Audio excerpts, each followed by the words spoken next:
everyone, welcome to my channel. My name is Julie and I'm doing a monthly favorites video in the middle of the next month. But that's okay. I think that it's better late than never, so yeah. In this video today I'm going to be talking about all the things I love during May, and if you're interested you should stick around. So without further ado, let's get started.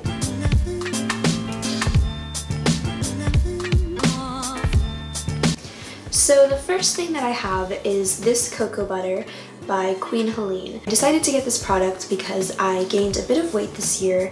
I gained around 30 pounds, and I know that sounds like a lot, and it is, but I'm okay with that. As long as I'm still healthy, I don't mind gaining a bit of weight. But anyways, since I did gain weight though, I have new stretch marks. And I don't mind having stretch marks. I think stretch marks are totally natural and fine and normal. But the reason why I wanted to get cocoa butter for my stretch marks is because since they are new, they're like bright red and purplish kind of. I don't know. Like I have them on the insides of my thighs, and I mean, I'm okay with them being like white and hardly noticeable, but my stretch marks were really dark and prominent and they kind of looked veiny and they were making me a bit self-conscious, so I decided to pick up some cocoa butter because I have had stretch marks there before, and I know that cocoa butter is apparently very good for stretch marks, so I decided that I needed to get another cocoa butter. And this time I like to use cruelty-free products only, and I'm also kind of broke, so finding this item was amazing. Not only is it cruelty-free, it's also cheap as hell. It was like $3 for this big thing of cocoa butter, and I got it at Walmart, and this stuff is so great. Like, it leaves my skin feeling so soft and so nourished. And honestly, like, I use this all over my body. I don't even just use this on like the area where I have my stretch marks. I use this everywhere, and I don't know if I'm gonna like go back to a regular body moisturizer after using this, because this works so well and it makes my skin feeling so plump and soft and supple, and it's such a great deal. And if you guys are looking for some cocoa butter, get this.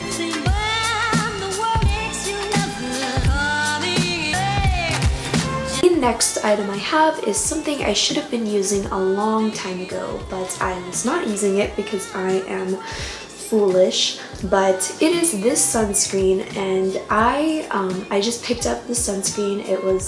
It's cruelty free, and it was like $15 at Target, and it's SPF 30.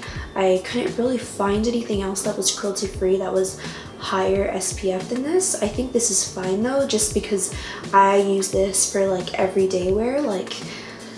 But anyways, to give you, I guess, more backstory about this, I wasn't wearing sunscreen at all, and I've been doing a lot of skincare research, and I've discovered during my research that sunscreen is arguably the most important part of your skincare routine, and it's something that you really should not be skipping when you leave your house.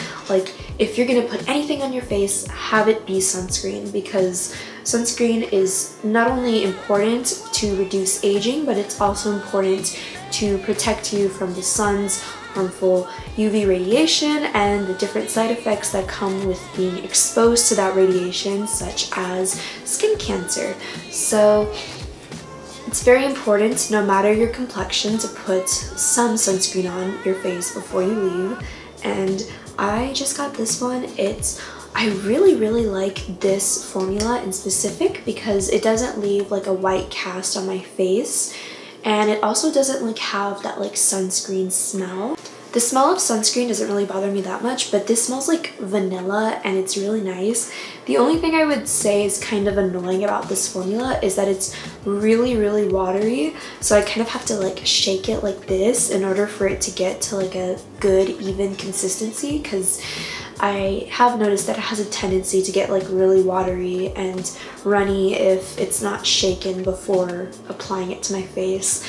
but this is by Bare Republic, and this product is not only cruelty free, it's also GMO free, and it is vegan. So if you guys are looking for some good vegan sunscreen, get this.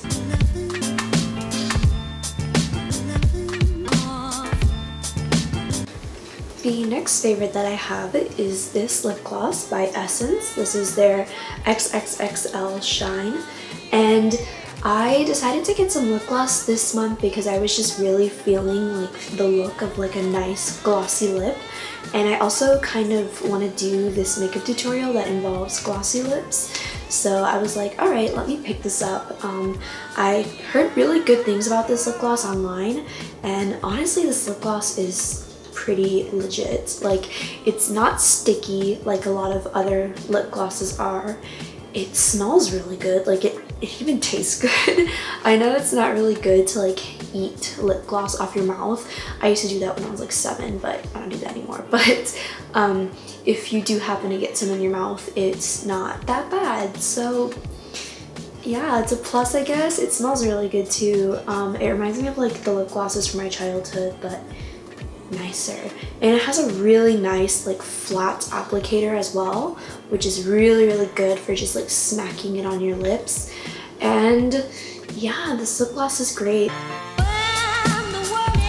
The next makeup item I have is also from Essence, and this is their I Love Extreme Crazy Volume Mascara. And honestly, like, it makes such a huge difference with my lashes. Like, my lashes look great with this stuff, even though it is super duper cheap. I think it's like $3 or something like that, and it works so well. Like, I would say that this works almost as well as my Better Than Sex mascara does. And yeah, if you guys are in the market for like maybe a cruelty-free dupe to some of Maybelline's mascaras that work really well, Essence is really good. They have really great mascaras, and they're super cheap. Probably cheaper than Maybelline, honestly, and they're also cruelty free, so give them a try.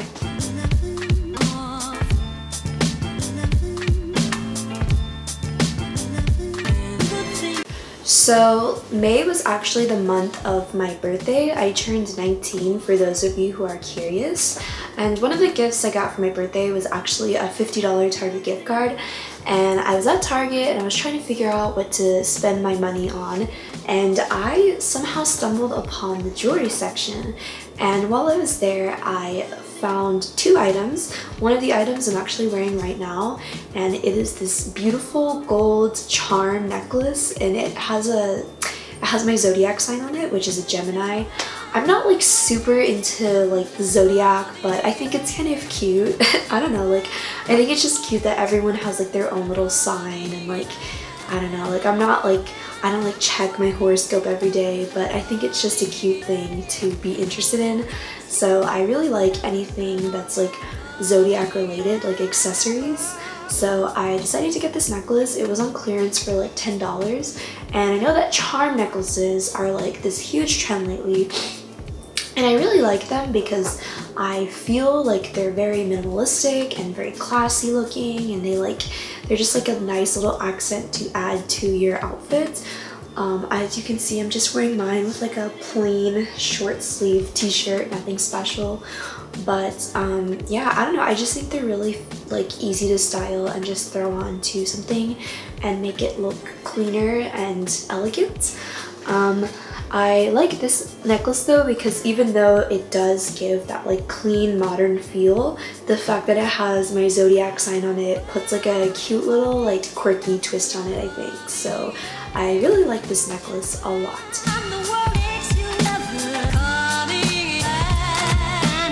The next favorite I have is also another accessory that I also got from Target with that same $50 gift card, were these earrings. These earrings were actually done in a collaboration between Target and Bauble Bar, which I think is pretty cool. I think these earrings are so cute. Like, I am not exactly sure what they're supposed to be like. They kind of remind me of starfish, even though starfish don't look like this. They still kind of remind me of starfish. And I don't know, I think they're just really fun. Like, they're really fun without being too flashy, I think. So I really like to just wear them as like a statement piece of jewelry. I think it gives a very like understated statement, if that makes any sense. Alright, now that all the boring stuff is out of the way, let's get to the fun stuff. I'm just kidding, guys. But first favorite I have that's entertainment related is Mac DeMarco's new album, This Old Dog. My 3 favorite songs from his new album are One Another, Dreams from Yesterday, and For the First Time, I think. Yeah, I think that's what it's called. But yeah, I love Mac DeMarco. I don't think I need to explain why this album is great. Like, it sounds like Mac DeMarco, so if you like Mac DeMarco, you'll like his new album. That's all there is to it. A lot of people actually think that my channel name comes from Mac DeMarco, but it does not. If you guys want to know where my channel name comes from, I kind of want to do a Q&A, and you guys can like ask me that as one of the questions, I guess. I'm kind of afraid of doing a Q&A though, because I feel like no one's gonna ask me any questions. So I'm just announcing the Q&A in this video. So if you have any questions, I would prefer that you private message me on Tumblr. My Tumblr username is divine-discord.tumblr.com. I know it's really like cheesy, but I made that Tumblr account when I was like 16 and I thought it was like super edgy and cool. I don't know, maybe it is, and I'm just being hard on myself. But yeah, if you guys have questions, you should DM them to me on Tumblr. But anyways, his album's great. You should give it a listen if you like Mac DeMarco. If not, I would recommend starting on his album too. I'm not really a fan of his first album. I don't know, like his first album's okay, but I love every other album. Like, I love them. Like, his first album, I like it, but I love his other albums. And I mean, if you want to start off on his first album, then by all means, like, do so. Like, it's definitely worth your time. But I started with 2 and it was great. I love Mac DeMarco, so yeah.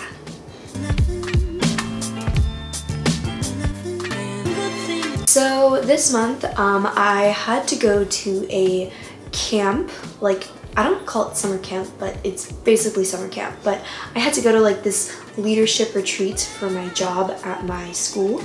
And when I was on the bus ride over there, it was like in this camp that was like 2 hours away from where I live, and it had no Wi-Fi, no internet, no signal or anything. So I was there for like 3 days and I was like kind of freaking out. But anyways, on my way there, I realized that I came very unprepared because I didn't bring any headphones, so I couldn't listen to any music on the ride there. And I didn't bring a book to read, so I couldn't like read on my way there either.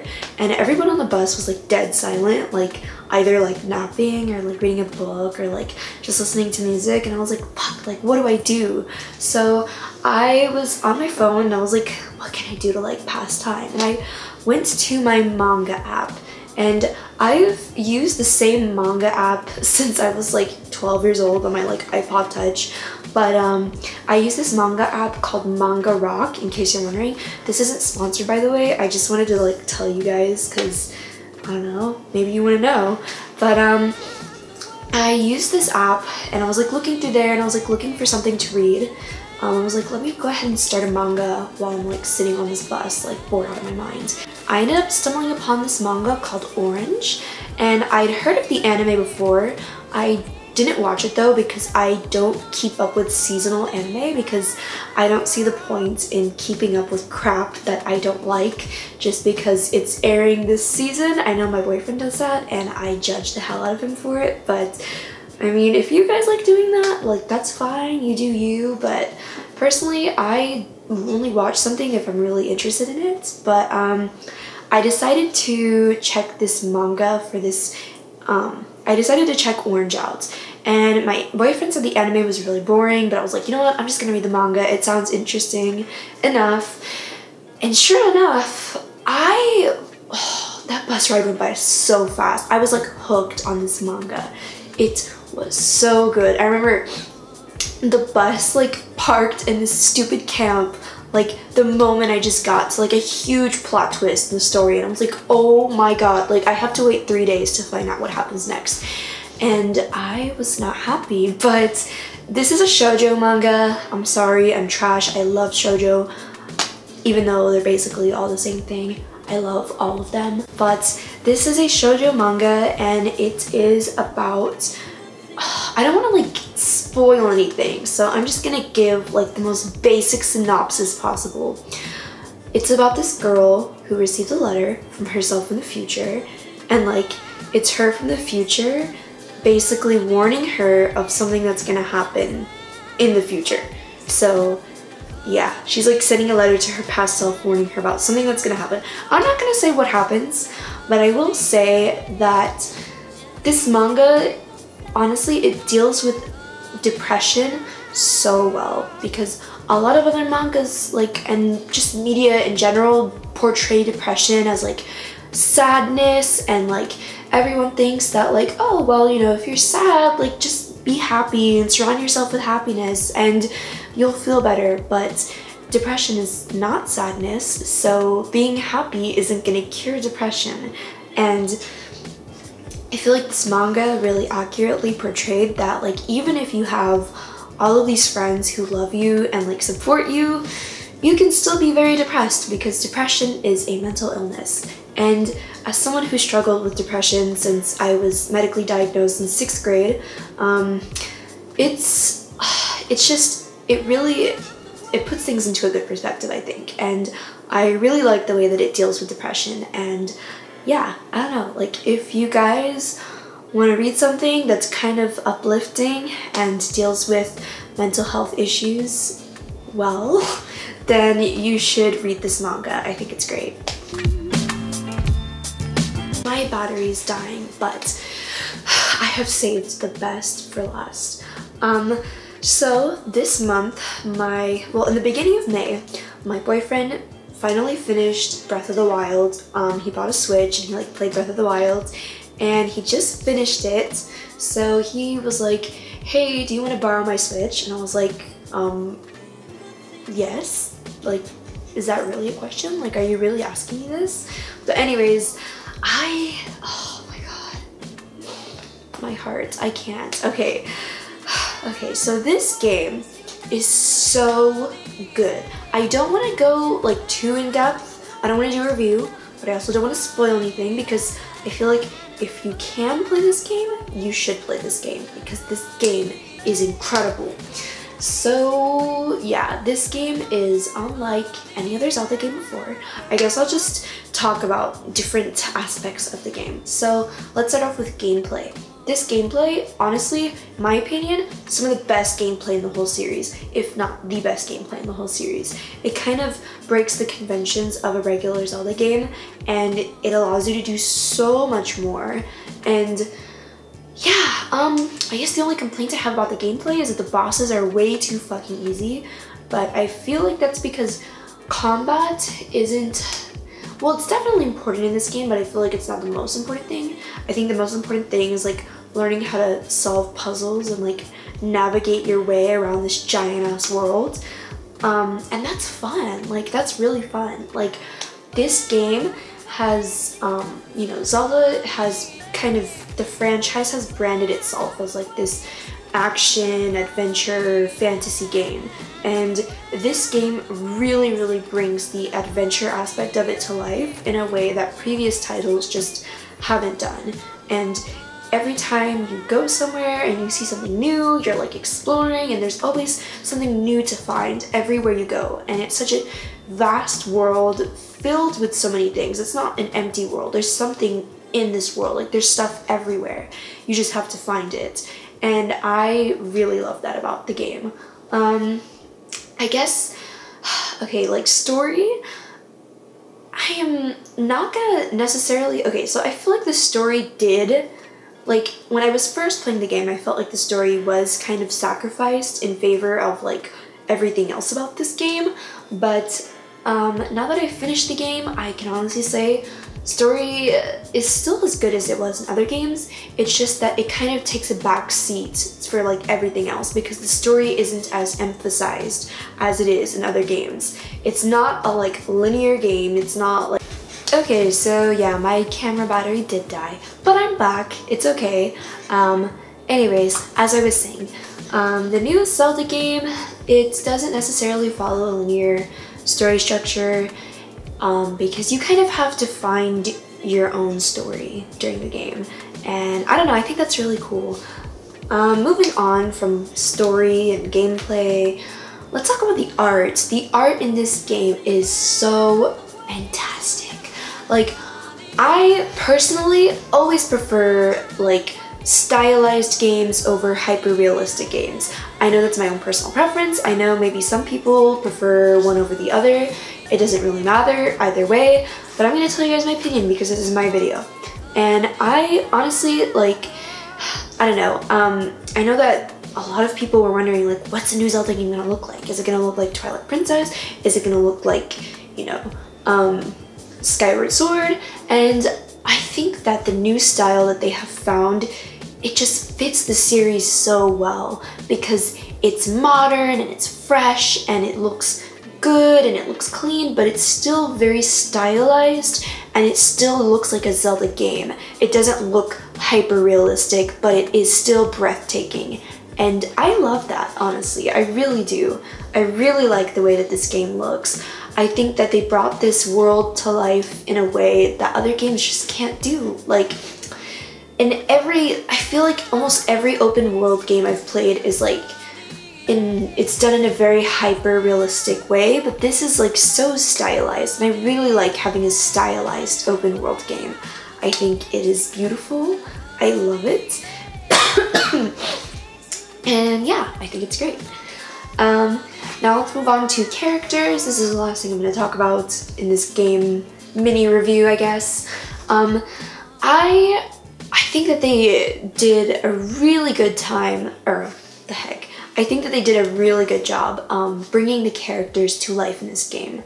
There are a few characters that I wish would have been developed more, but the main characters of this game were finally like super well developed, and they had their own feelings and emotions, and they weren't just like, oh, you know, we gotta defeat Ganondorf. Like, they expressed like their insecurities and their fears and their like happiness and their sadness and like every emotion in between. Like, they laugh, they cry, they like do things that humans do, and I love it. I think that these characters are a lot more realistic and relatable than other characters in previous Zelda games have been. Alright guys, and that is it for my monthly favorites. If you want to, follow me on Instagram. My handle is Julia Rika.